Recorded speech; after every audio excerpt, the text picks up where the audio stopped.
Thanks for joining us. At least 111 people are dead after a powerful 7.4 magnitude earthquake struck western Colombia Monday morning. The epicenter was in San Jose del Palmar, a community of about 4,800 people, about 400 kilometers west of Bogota.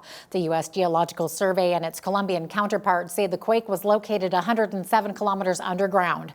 Dozens of buildings collapsed in multiple cities, trapping residents under debris, leaving more injured and forcing people to evacuate their homes as far as the capital of Bogota. Colombia's Geological Service says the initial quake was followed by 2.8, and 4.8 magnitude aftershocks.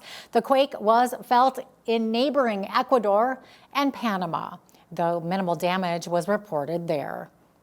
And BCN spoke with folks in Cali, Colombia today who say there is no electricity or running water in the city at all. Everyone has been evacuated from the buildings and are just sitting in the streets awaiting instructions. We could not get an interview today due to the limited phone and data service. We do hope to have a follow-up on this story in the coming days.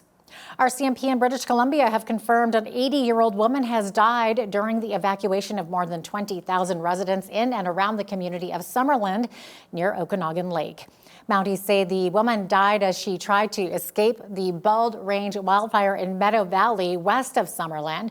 They did not go into any further detail. Summerland Mayor Doug Holmes says the fire and evacuation have been surreal.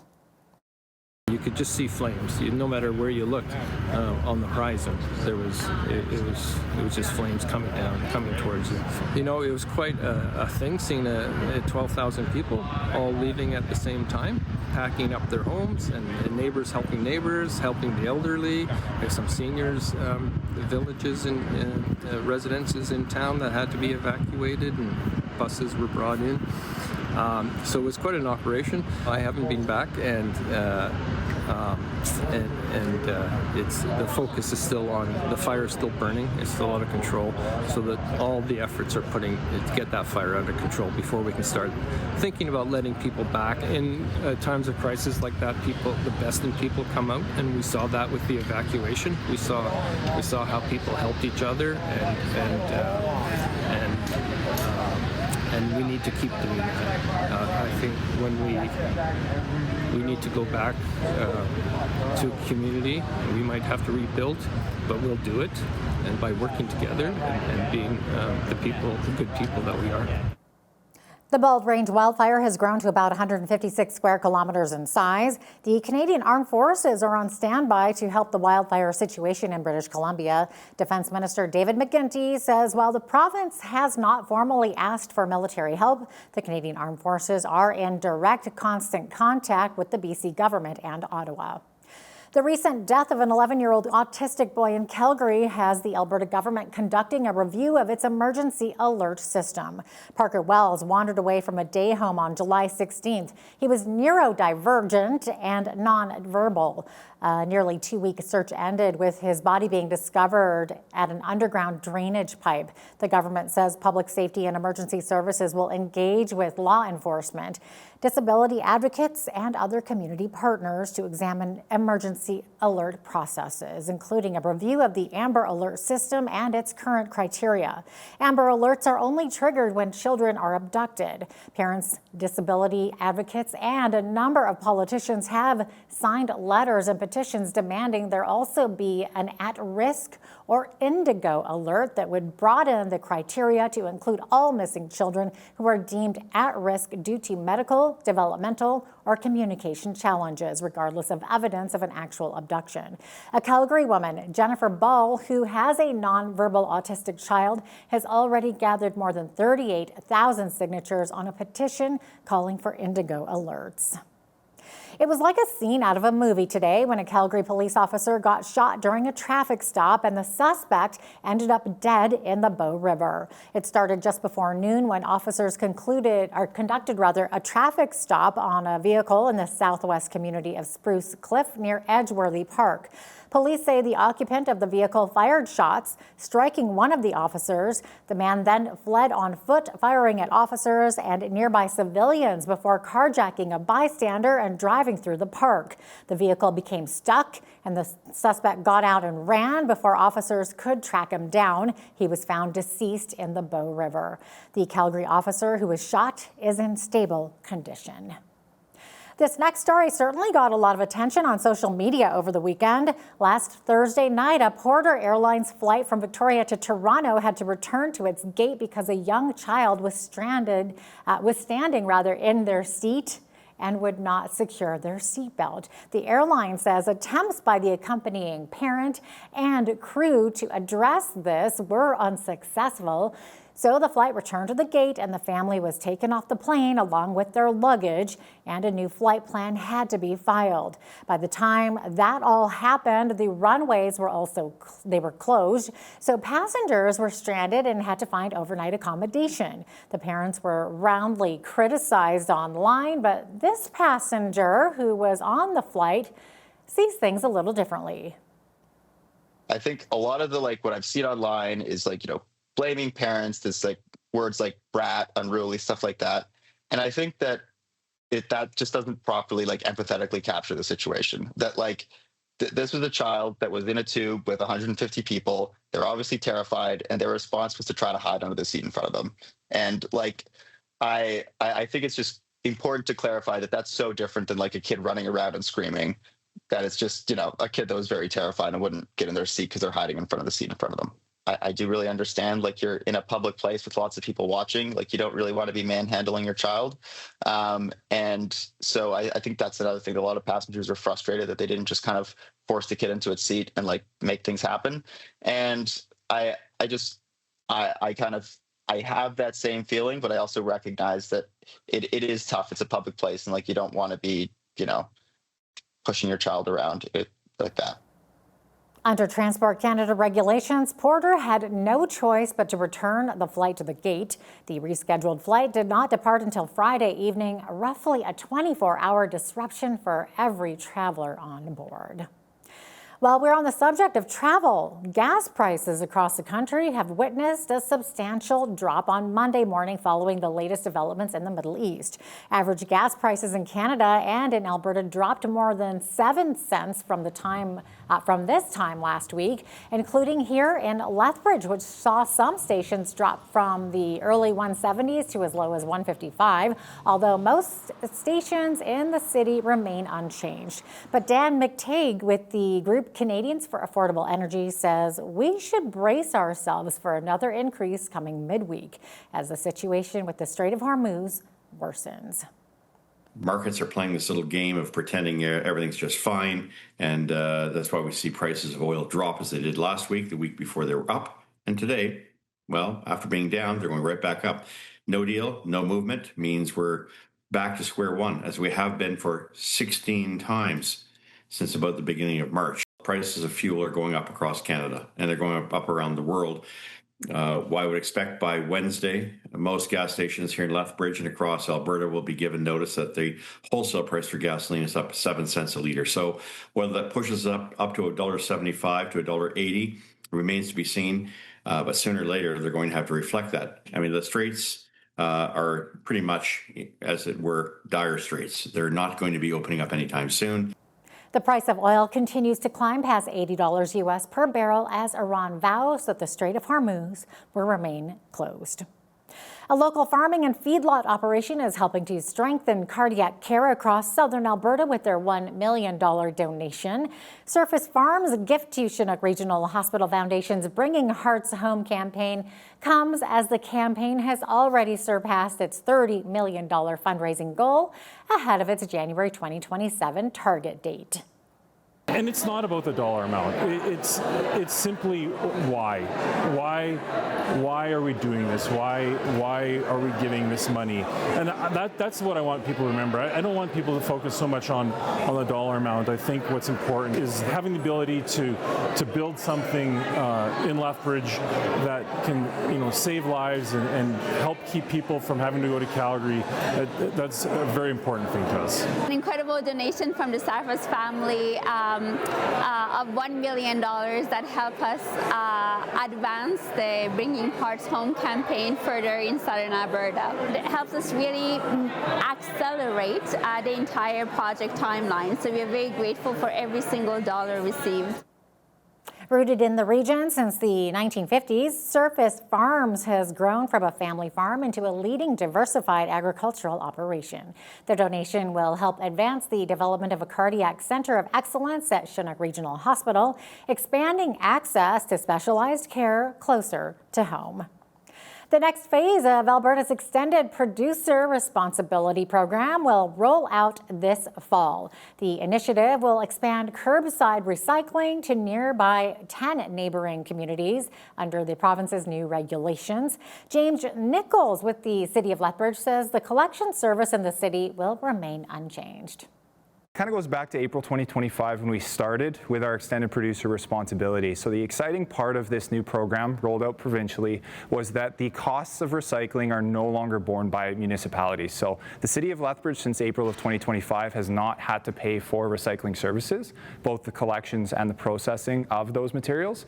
And now we're really excited to partner with these new communities outside of the City of Lethbridge to provide that same level of service at no cost. Places like Colehurst, Pitcher Butte, Nobleford that we're working with directly to ensure that we're communicating things out appropriately, we're getting information out as required. For residents in Lethbridge, there is no impact for phase 2. If you're collected on a Tuesday, you continue being collected on a Tuesday. You just continue to receive a blue card service at no cost. The program will enter phase 2 on October the 1st. The University of Lethbridge has received more than $1.1 million in grants from the Social Sciences and Humanities Research Council of Canada. The funds will help several faculties with research projects, including the Faculty of Fine Arts, Faculty of Education, Dillon School of Business, and Faculty of Arts and Science. Dr. Lisa Starr with the Faculty of Education was awarded close to $369,000 for her project aimed at reshaping gender dynamics for young female teachers in the African nation of Sierra Leone. For whatever reason, with this particular group of young people, they just took the idea and ran with it. And so they identified that doing some of the work within their own colleges is sometimes really challenging. So they looked for ways that they could get the message out and look to make a difference in other places and spaces. I applied for this grant last year and was not successful. And I think one of the things that differentiates Lethbridge from a lot of other institutions is they were willing to support me in the revision of the grant. So I went from not being funded to being the top funded grant in the country. Starr is one of 10 U Lethbridge researchers to receive a grant. And a quick sports note, the Lethbridge Bulls season has come to an abrupt end as the Bulls dropped their best-of-3 first-round playoff series to the Sylvan Lake Gulls. After wrapping up the regular season last Wednesday with a 33-23 record, the Bulls faced off in the Western Conference semifinals over the weekend, where they were deadlocked with Sylvan Lake by Sunday with 1 game apiece. Despite an early lead in the game, the Gulls clawed their way back and managed to edge the Bulls by a score of 3-2. The Gulls will face the league's top team, the Okotoks Dogs, in the next round. The Bulls last won the league title in 2021. Birdwatchers and visitors to the River Valley will be able to dive more into the many bird species that call the Lethbridge waterways home. The Helen Schuler Nature Center has released a new pamphlet that acts as a resource and guide on all the birds commonly known to gather in the wetlands, lakes, and rivers. It's estimated that over 200 species of birds can be spotted in Lethbridge throughout the year. The field guide portion has tips for how to identify them. There's some information about the sounds that they make. For most of the birds that are included in the guide, their Blackfoot names are included as well. It also helps people to learn more about some of our local species and kind of talks a little bit about their unique behaviors, what they might be doing at different times of the year. And what sets this guide apart and that makes it really unique is it is specific to Lethbridge, and there are tips about locations that you can go to actually see specific birds that are listed in the book. I think it's a good start for people who are just getting into it. It helps them know what birds they're probably going to find in the Lethbridge area. Birding is every time you go, it's a treasure hunt. You never know what you're going to find. I mean, some days are kind of, you might not find no exciting birds or something, but you might find turtles or find a rattlesnake or see a monarch butterfly or something, or even just some beautiful scenery. Beautiful scenery is right. The booklet and additional resources are available at the Nature Center. I'm Sean Haney with realagriculture.com. Prairie crop insurance companies are sifting through one of the most damaging July hail seasons on record, leaving a trail of severe field losses right as harvest approaches. According to the Canadian Crop Hail Association, member companies investigated over 4,000 crop damage claims across the prairies last month alone. Saskatchewan bore the brunt of the destructive weather during the second week of July, with municipal hail insurance reporting an astounding 1 million acres damaged in just a single week. That's a 39-year high for the company. To make matters worse, recent hot, dry weather across parts of the province is adding drought stress, threatening crops finishing before the combine does. For producers who suffered hail damage and plan to harvest or salvage crops before an insurance adjuster arrives, insurable providers stress that you must contact them first to ensure proper representative check strips are left standing in the field. For Bridge City News, I'm Sean Haney with realagriculture.com. Today in Canada's steel town, Hamilton, Ontario, Transportation Minister Stephen McKinnon announced the Commodities Sectoral Support Program, a $100 million rebate program which will cut freight costs for Canadian steel shipped between provinces and territories. The program is designed to encourage companies to buy Canadian steel instead of relying on U.S. and other foreign suppliers. Through this program, eligible shippers will receive a 50% rebate on the cost of transporting Canadian steel by rail and marine for up to 1 year, or until available funding is fully allocated. Now, this is excellent news for Canada's steel industry, for our producers, for our steel workers, and for Canadians who rely on steel products every day, and in doing so, help strengthen Canada's economy. The union representing auto workers at General Motors is set to begin contract negotiations today. Unifor represents more than 4,600 workers at Ontario GM facilities, including the Oshawa Assembly Plant. The talks come after the union in July approved a new 3-year contract with Ford that included 3% annual pay increases. Union leaders say the agreement with Ford marked successful pattern-setting negotiations. The new CEO of Build Lethbridge, otherwise known as Building Industry and Land Development, is getting settled into her new role. Kristen Damone began the job on July 13th. She says her priorities are establishing partnerships with governments and schools. To ensure that we're preparing the next generation of laborers, we're addressing housing affordability issues, and ensuring that our communities in both in Lethbridge and the surrounding region continue to thrive. We are called Build Lethbridge Region, and we've primarily been focused in the city, but expanding that out further into the surrounding municipalities and working with those government officials and members out there to help all of our communities in the southern Alberta region grow and expand and remain vibrant. This new job marks Damone's return to the residential construction industry. She was previously employed by a custom home builder for a number of years and then also sat on the board of the Canadian Home Builders Association Lethbridge prior to it becoming Build Lethbridge, and she replaces longtime CEO Bridget Mearns. And now here's a look at today's markets. The TSX was up 77 points on the day to 36,458. The Dow was down 60 to 53,975. The S&P 500 was down 4 points to 7753, and the Nasdaq was down 85 points to finish at 26,605. West Texas Intermediate Oil was up 4.19 to 82.37 US per barrel. Natural gas was up 12 cents to 2.78 US.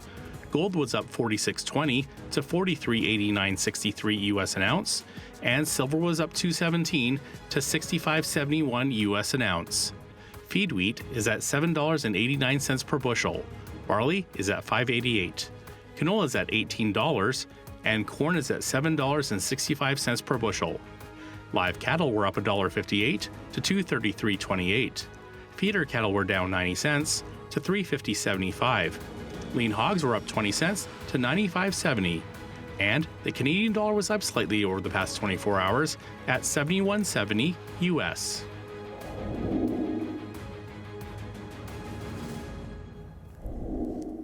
Recapping one of today's top stories, the Canadian Armed Forces are on standby as wildfires continue to devastate parts of BC's Okanagan, with one death, thousands evacuated, and major property losses reported. RCMP say an 80-year-old woman died while trying to escape her home in Meadow Valley, while residents of Fulder described widespread destruction. The Bald Range wildfire near Summerland has grown to about 156 square kilometers, with roughly 10,000 homes under evacuation orders.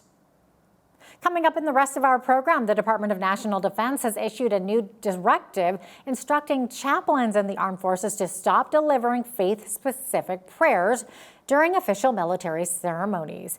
Instead, they want prayers replaced with non-religious spiritual reflections. We're going to find out what that means next, right after the break. And after that, we speak with a military veteran riding his bike across the prairies to raise money for those suffering from PTSD. Both of those interviews coming right up. Also, when you see news happening in your community, be sure to send us an email at info@bridgecitynews.ca. You can also visit our website at YouTube, or our YouTube channel anytime to check out more of our content and our poll questions.